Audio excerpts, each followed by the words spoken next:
before the storm. How the state is using this time to make sure every patient who will need a bed or a ventilator will have one. You can't work. Do you still have to pay bills? The steps to take before your rent, mortgage, and other bills are due. Plus, football fans have something to look forward to. Expanded playoffs. We'll have all the details. And social distancing can be lonely. Some great ideas for single people to pass the time. What's New starts now. And now, live from WKYC Studios, this is What's New. And happy Tuesday, and thanks so much for joining us. Welcome to What's New. I'm Jay Crawford, still reporting from home, and finally starting to figure out some of this tricky new technology. Betsy, I think you'd be very proud of me. Yeah, so I say.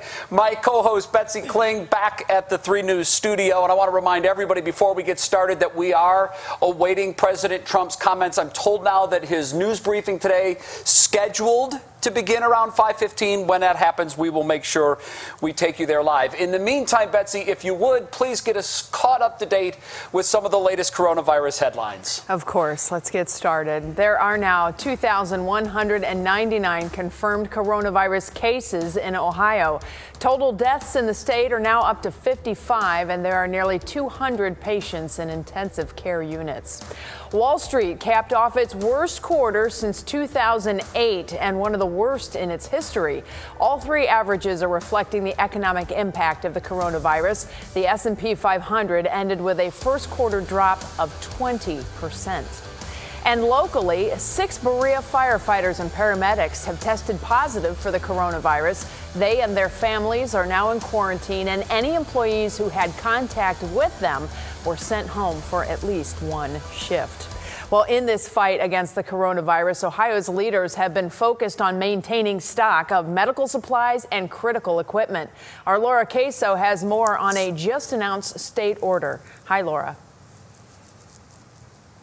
Hi, Betsy. Yeah, and the goal here is to make sure that we never run out of ventilators in the state of Ohio, especially as we talk about getting closer to that peak. So today, Dr. Amy Acton in the news conference issued the order to help keep track of where the ventilators are and how many we have, so that if we do face a shortage and have to move maybe some ventilators around, we can.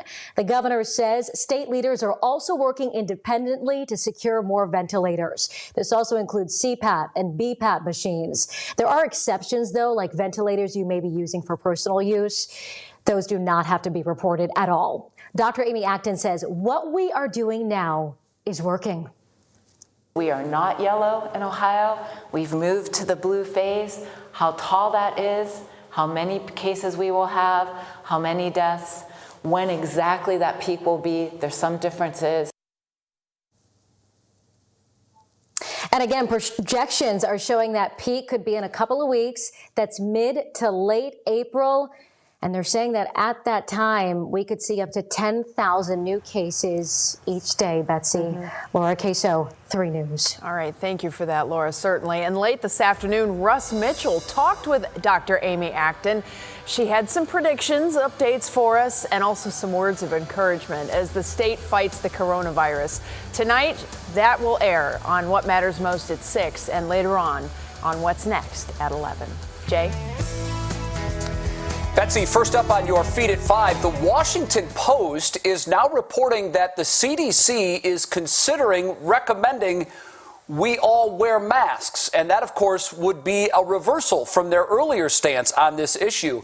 The CDC has not made an official statement yet, and some doctors have major concerns about this. Hey, Jay, yeah, the director of the CDC, actually, it's getting widely reported now. Dr. Robert Redfield did say that his agency is reviewing the guidelines as to who should be wearing masks, but you're right, nothing has been done yet. Now, the concern is over those who have no symptoms, but they're still spreading the virus. So far, though, nothing has changed, and the CDC and World Health Organization still say healthcare workers, those caring for an infected person, infection and those with the disease are those who should be wearing masks. That's still not stopping some from wearing them, and doctors I've talked to say they have concerns about the message it may send. So I just don't see the need for covering your nose and mouth if you're out in the open air and not around anyone who's actively coughing. I know that a lot of people are interested in helping in any way they can, but I don't want them to be falsely reassured by wearing a mask when the reality is if you're not near an infected person, your risk is infinitesimally low. Now, another concern, of course, is that the healthcare workers need these masks more than